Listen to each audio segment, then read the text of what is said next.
All right, this is Nicole at Duran Music Studio. We are working our way through great repertoire for the bassoon, and praise the Lord, we've got wonderful things to play. So the Bach saraband is one I've touched on before, and I want to touch on it again because it's not originally written for the bassoon. And the saraband is this exotic kind of Arabian dance, very intriguing and interesting and nuanced and textured and slow. And so that's why it can seem to just like, does it have any structure? Is it really a dance? So there's two things that you can do to give it some kind of form for those of us who play in band and think like, what is the rhythm of this thing? How are people dancing to it? But it's more of like a stretch type dance, like you might see in the Nutcracker Arabian dance. So when you work on phrasing, you want to say like, you got to think of your audience. They can't take in all the music at once, all the notes. They need some place to like pause and think about what happened before.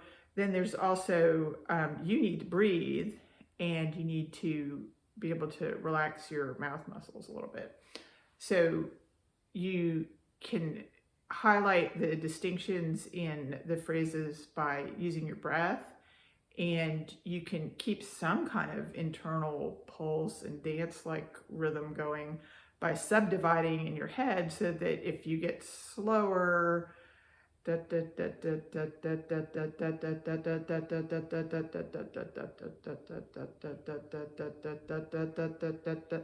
you just like when you're driving, you don't immediately slam on the brakes and then go 80 miles an hour. So if you just keep the subdivision going in your head as you're playing and stretch some notes out artistically, but don't do it, you won't do it totally out of context. At least I wouldn't. I don't know if the cellists would, but so this is what I am doing with it. So here's the first phrase that I see.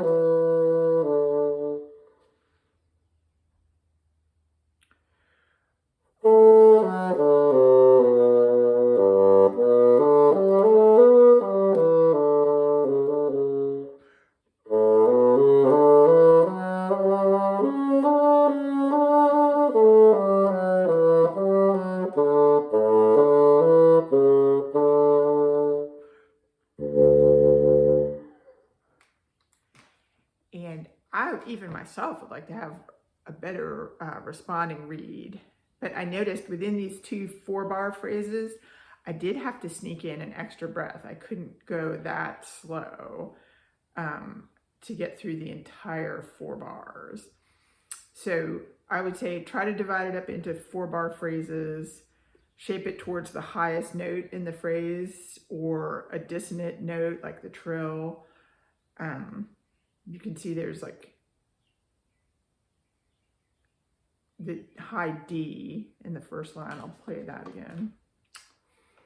And I'll see if I use a little bit more air, if I can get those notes to speak easier. You want some kind of dynamics in it, but it's hard to do. And as I'm working with my student here, his sound is beautiful. His intonation is so wonderful. So it's going to be a treat to hear.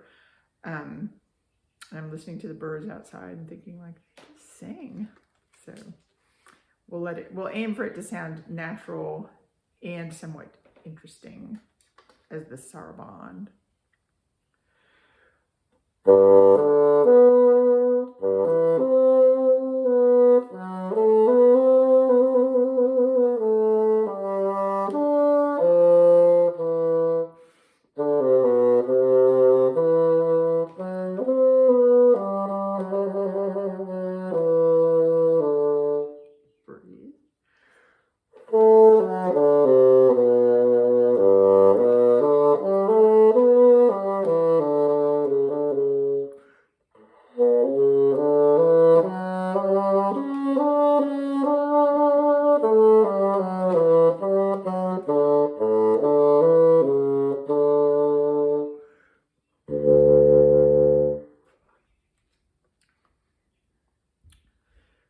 Low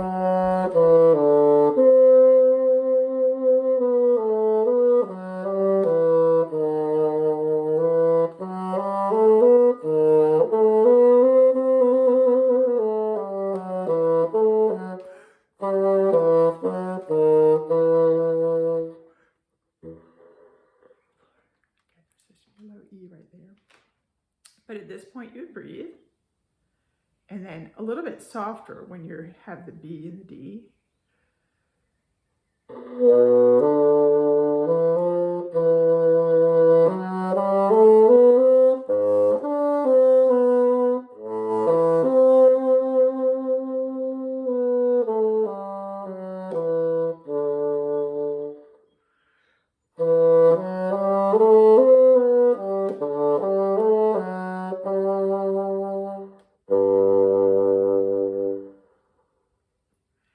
And I would repeat neither of those two sections, but I would just use the opportunity to fill the room with the beautiful sound and just let there be space.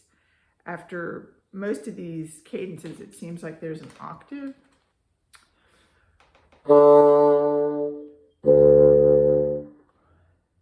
Relax your mouth, breathe.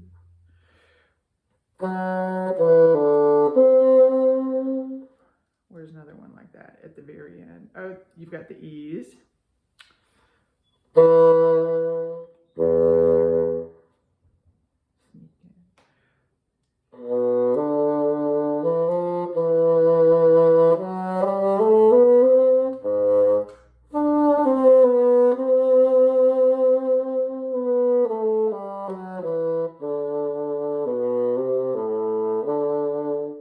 See, the reason I don't do that little, I like how that sounds, but I haven't figured out if you play the B, C, A, B, it's like you've left the D, because we can't sustain that D. So here's your two options.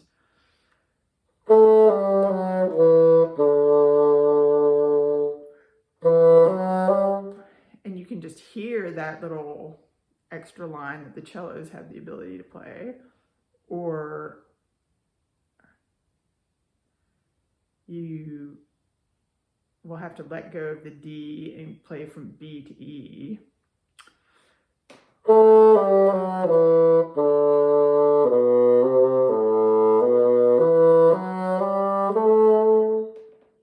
But it just kind of, I feel like the D is more important because it's the melody.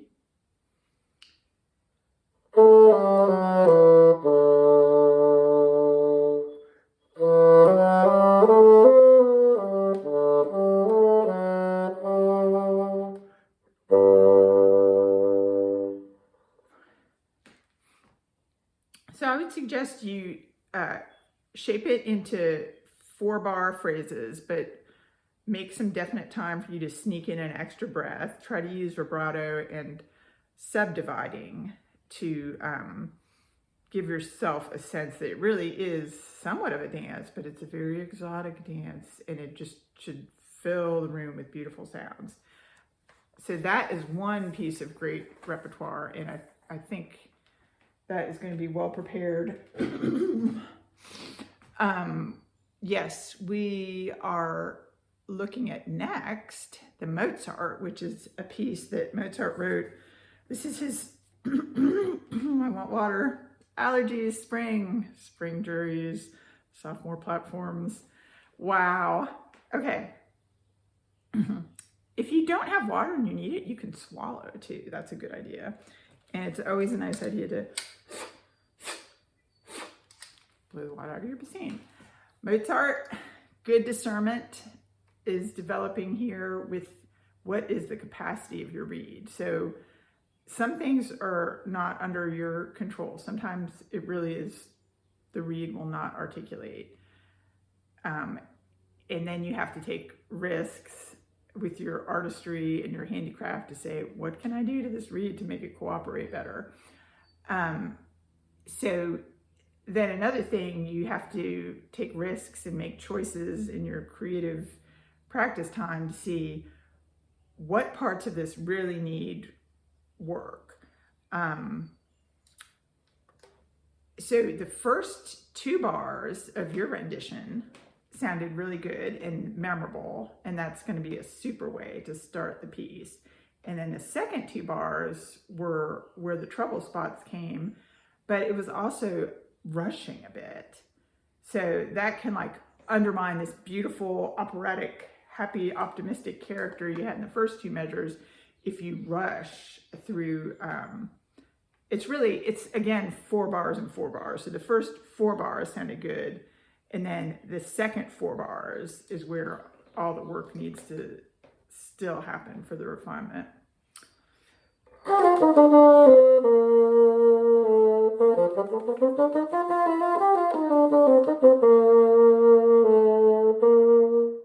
So I would say never play the beginning of it again. Just play it in many different places. Try to figure out the articulation that's going to work for the reed you have that day. Same thing around 46. You've got to keep a steady tempo. That's those F major arpeggios, and don't give in to the temptation to rush there. It won't make it any more exciting. It'll just give you trouble later. There was this April Fool's spot where what I heard was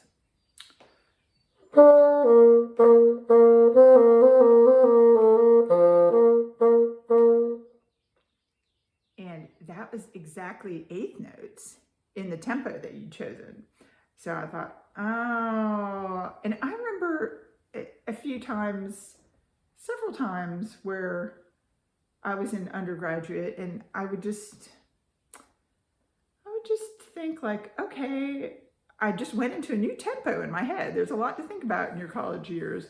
So you're definitely not the only person this happened to, but for some reason, the idea of 16th note has to be really solid in your head so that you don't change the tempo to like half tempo around 50. And it's still exciting and fast. I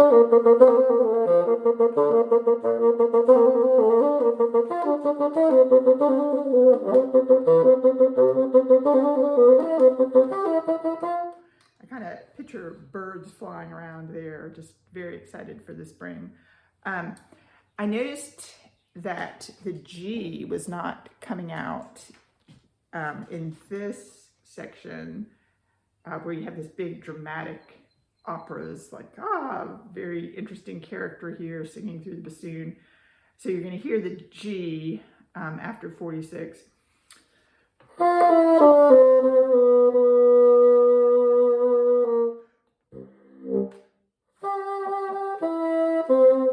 April Fools, what didn't come out for me? The C, but my G came out. All right, the C, that's my own practicing, but for the G, I'm going to show you why your G was choosing not to come out.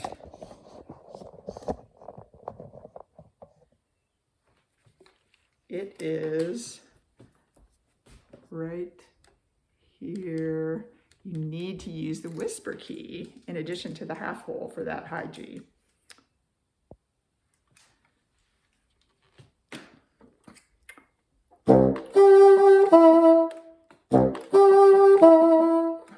Okay, so practice that with the whisper key.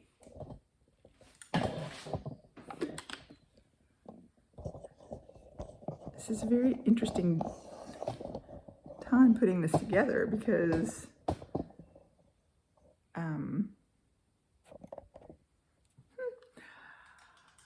it's a beautiful spring day and there's going to be house done on the work. So, I mean, house done on the work done on the house. And it may involve like drilling. So I'm trying to get this done before the audio is going to be affected by that drilling. Okay. So we went over the tempo change. Just keep that tempo steady, playing with the metronome. Think about, I talked in my last lesson video about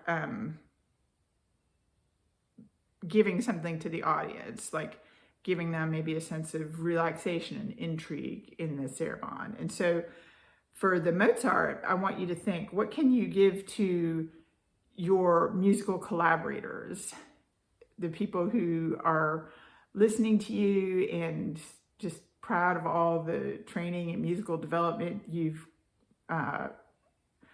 acquired so far, and then the pianist who's going to be helping you out on this. So think about them, and that will probably help you to not rush or think like, hey, I'm just in my complete own world of bassoon. You know, there's another person playing along with you. So that's what the Mozart is. It's for a bit of a collaboration. Usually it would be orchestra. In this case, you're going to be playing with the pianist, and she's going to want to make the bassoon shine out, and it's going to be easier for her to do that if she's not nervous about like, oh, he's going to go fast here, he's going to go slow there, when it doesn't really make sense to do those things. It could be more of like, we don't want to stress out our pianists. We want them to feel happy to work with us. So metronomes will help that, and playing along with recordings.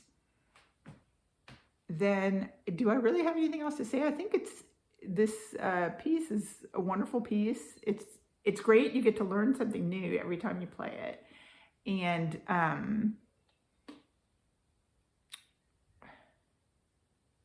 so you'll have to take some risks with going zoning in on those exact parts, listening to recordings of yourself, playing along with the TE tuner on 16th notes or 8th notes.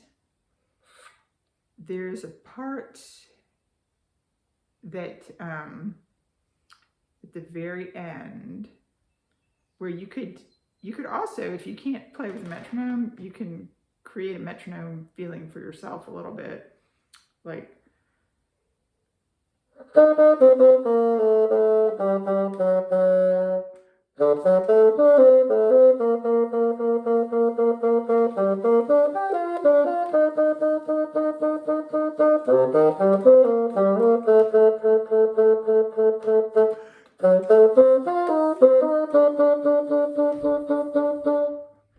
so that's much slower than you need to go.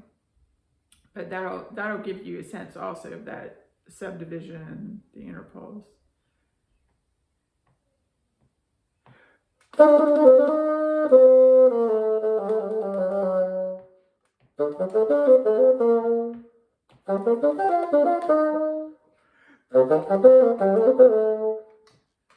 That one was a little sloppy. And you can also play it for somebody else as you're thinking about like collaborating with other people. Just have somebody else listen to you and say, is this steady? Can you clap along with me really easily? So that kind of just takes you out of your own world and helps you see you're contributing something to this great tradition of German music for the German bassoon. I think you're doing good, and I look forward to getting together for our next live lesson. All right, I hope you and everyone else who tunes in enjoyed this little segment on the artistry of great repertoire and phrasing for the bassoon.